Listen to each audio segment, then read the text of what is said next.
Dans la vie, l'être humain est condamné à travailler pour être indépendant. Au Para Djikoronie, le bord du fleuve Niger est envoyé par les exploiteurs du sable en cette période de froid. Et la fraîcheur de l'eau n'est pas un obstacle pour eux. Bon, il y a 2005. Depuis 2005, j'ai appris à exercer ce métier très difficilement. Pendant que les autres sont dans leur lit, nous sommes en culotte pour rentrer dans l'eau. Parfois, certains jeunes n'arrivent pas à attacher leur ceinture à cause du froid. Après plusieurs années dans ce travail, on n'a même pas accès à la retraite. Parfois, nous partons au chômage quand les pirogues tombent en panne.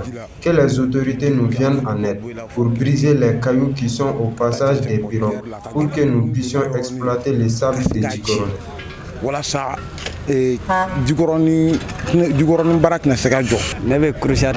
Ça vaut 6 ans que je charge la pirogue. On n'a pas d'autre choix que de faire ce travail puisqu'on n'en a pas d'autre. On exerce ce travail malgré les difficultés. Malgré les difficultés et les différentes critiques dans ce travail, certains parviennent à gagner leur vie en exerçant cette activité d'exploitation de sable. Parmi eux, il y a des gens qui ont hérité ce travail de leurs parents depuis l'enfance, mais ils continuent toujours à l'exercer. Ça fait à peu près 10 ans que je suis dans l'exercice de cette activité du sable. On a des moteurs et des pirogues. Et pendant la saison froide, les travailleurs abandonnent carrément. Depuis que j'ai abandonné les études, je viens ici pour pouvoir subvenir à mes petits besoins et faire des gestes à mes parents.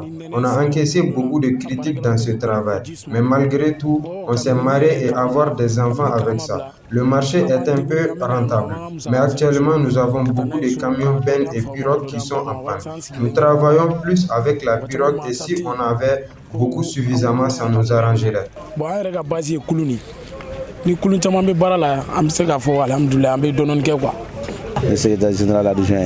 Je suis le secrétaire général adjoint des exploiteurs. J'ai hérité ce travail de mon père qui était là depuis 1958. C'est un travail de force. Plus l'âge avance, plus on a moins d'énergie. Je souhaite que tous les exploiteurs s'unissent et aussi que l'État nous vienne en aide. Souvent, les chauffeurs ont des soucis avec la police pour la transportation du sable. Depuis 2010, j'ai commencé à conduire les camions bennes. Ce n'est pas facile. Souvent, on a des problèmes avec la police, surtout lorsqu'on refuse de s'arrêter quand ils nous sifflent. Ils se mettent à nous poursuivre à moto. Travailler à la sueur de leur front est le souci des pratiquants de cette activité. Au-delà des difficultés qu'ils rencontrent dans leur quotidien, ce métier fait le bonheur de plus d'un dans notre pays.